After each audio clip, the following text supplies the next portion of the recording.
Hey everyone, the real estate market today, the January numbers are in. Do they favor a buyer or do they favor a seller? Or doesn't it really matter at this point? Stay tuned. I'll be back. I'll tell you more.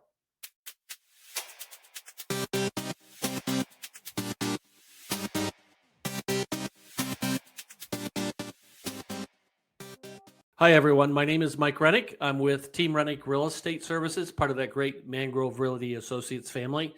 I'm excited to dive into the January 2025 real estate market, breaking it down using a few key graphs.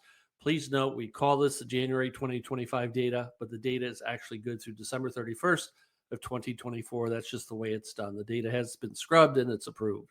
So we'll take a look at year-over-year trends, recent monthly shifts, and most importantly, how do these insights translate into actionable strategies for both buyers and sellers? Who can win today? One of the charts that I always like to go through, because here's what's important. We study the market. We do it on a daily basis because you have to go down into the micro level. You want to look at the homeowners association, the area of homes, or you want to look at the condo association. Where are you as a buyer or seller wanting to leverage the market? So most agents, they kind of know what's happening. Good agents, they understand what's happening, but great agents can not only explain it, but they can put a plan together so that their buyer or their seller achieves the best deal. And you can't do it any other way. The numbers I share today are macro. They're Sarasota, Manatee County. We have to go deeper, but this is the start of where we're at right now. So let's take a look at this. All of the arrows pointing up for the first time. There's no red downs. Is that a good sign? Not necessarily. Some of these would favor buyers and some of these would favor sellers. I'll let you take a look at this for just a second, but I want to go down deeper. Here we talk about listings are up, number of sales are up, pendings, that's future sales, prices are up a little bit. I put 0 there, but it's about 1/10 of 1%. Days on the market are up in months of inventory. So that's not good on both sides. But let's take some time. Let's go a little bit deeper. So when we look at year-over-year performance on this graph, December 24 saw a moderate increase in property sales, up almost 3% compared to December of 2023, with 1,756 properties sold. This steady growth reflects sustained buyer interest despite broader economic fluctuations that we're all experiencing. However, the number of active listings skyrocketed, by a little bit over 26% year over year, adding about 2,000 units to the market. For buyers, this means more options, but for sellers, it emphasizes the importance of standing out in a much more competitive landscape. Meanwhile, pending sales, a critical indicator of market momentum, where is it going in the future, rose just under 15% compared to last year. This is showcasing a robust forward movement in the buyer commitments. If we look at month over month, though, we come back to, year over year is kind of okay, but you look at the recent trends, we see that sales jumped 15.5%, driven by seasonal factors or late year surge in buyer urgency. Inventory also rose by a little over 5%, further tilting the scales towards a more neutral market.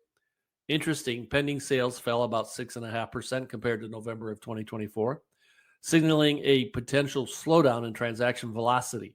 This decline in new contracts warrants attention from both buyers and sellers, as it may hint at shifts in the buyer's confidence or changing market conditions.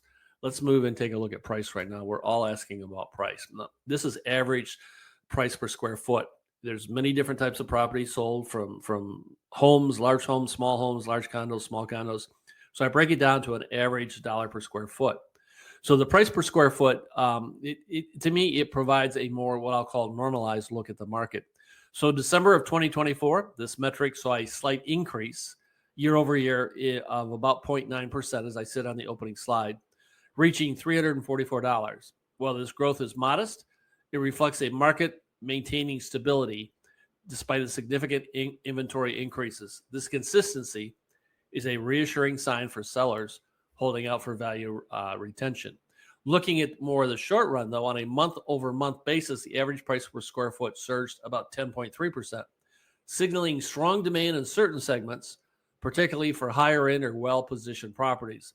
This kind of upward movement within a single month underscores the importance of strategic pricing and marketing to capture buyer interest in what we call a dynamic market. If we move now into days on the market, The average days on the markets climbed dramatically, up 38.3% from December of 2023 to 83 days right now. The shift indicates that the properties are taking longer to sell. It's a clear signal of a market moving closer to equilibrium.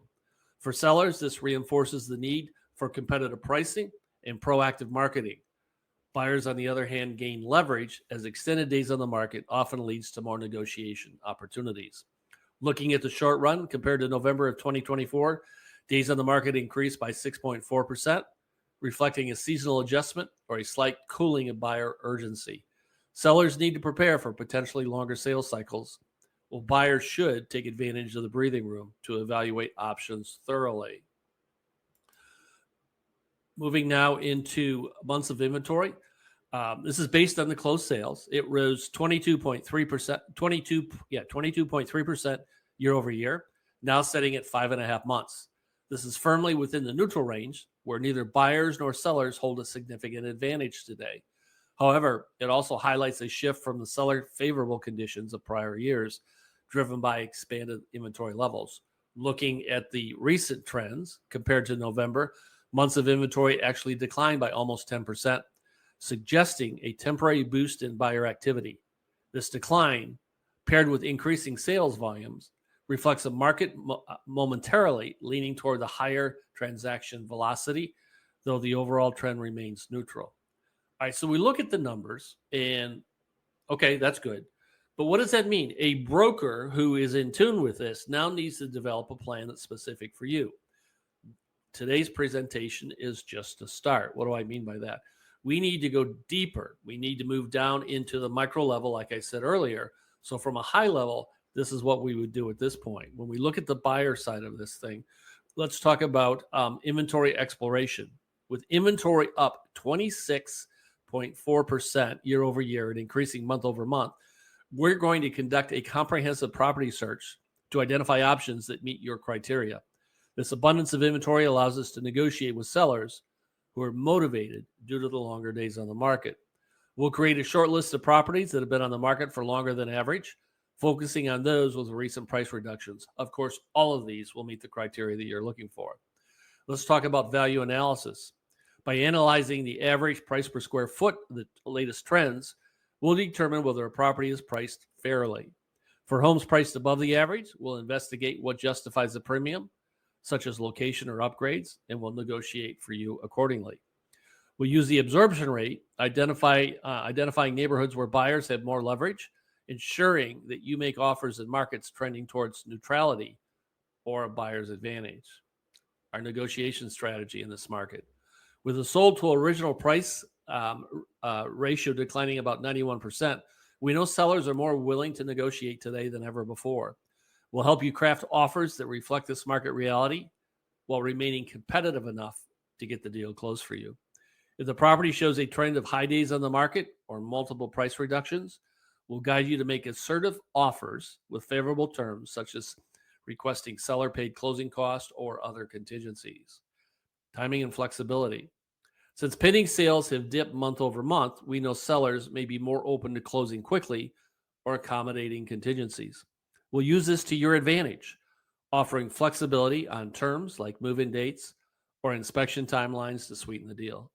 Our plan includes preparing for rapid action in high-demand segments where the average price per square foot is rising sharply, ensuring we don't miss out on a great opportunity for you. In future-proofing your investment, by studying broader trends in inventory and absorption rates, we'll ensure that the property you choose not only fits your needs, but also holds long-term value in a potentially shifting market. A lot of this sounds complex. I'll bring this back in a second and talk about what this all means. But let's jump over to the seller side. On the seller side, here at Team Renick, on both sides actually, we don't just analyze data, we leverage it to develop a comprehensive plan. So today for sellers, with inventory up over 22% year over year and days on the market increasing by over 38%, we understand the importance of pricing competitively to attract buyers. We need to make your home stand out. We'll conduct a hyper-local competitive market analysis, a CMA, that factors in your neighborhood's active, pending, and sold listings to pinpoint the ideal price that balances value with market demand. We'll also adjust pricing dynamically based on the absorption rate trends, ensuring your property stays competitive as the market evolves. Marketing and visibility for sellers. Targeted digital campaigns. Leveraging data on rising inventory will create tailored digital marketing campaigns aimed at specific buyer demographics most likely to engage with your property. This includes geo-targeted ads and buyer persona-driven content. Here's what this means. If it's a second home that we're marketing at this point, I have the ability to go through social media and market directly to people who have visited recently but don't live here. We've got a lot of technology to find the right folks. Of course, we'll create video tours and 3D showcases. With buyers having more choices, we'll showcase your property using all the high quality videos, 3D walkthroughs, and compelling storytelling to capture attention across platforms like YouTube, Instagram, and Facebook. Highlighting value. Since the average price per square foot rose a little bit over 10% month over month, we'll focus on showcasing the unique features that your property brings to justify the value of the price we're asking. Whether it's location, it's upgrades, it's amenities, whatever. Pairing this with detailed comparisons against other properties in the same price range ensures that buyers see your home as the best option. I've always said that when we market a property, it isn't about putting it in front of the highest number of potential buyers. It's about putting it in front of the highest number of qualified buyers, and that's how our approach is different. Negotiation and timing. With pending sales down 6.5% month over month, we'll monitor buyer activity closely and we'll negotiate strategically. This may mean incentivizing offers with concessions such as closing cost assistance to encourage quicker action from buyers. We'll also leverage the seasonal trends shown in the data to time your property's listing or price adjustments to align with peak buyer activity. The key here is using all this data and coming up with a plan that matches your requirements. Some sellers prefer to sell faster, some are slower.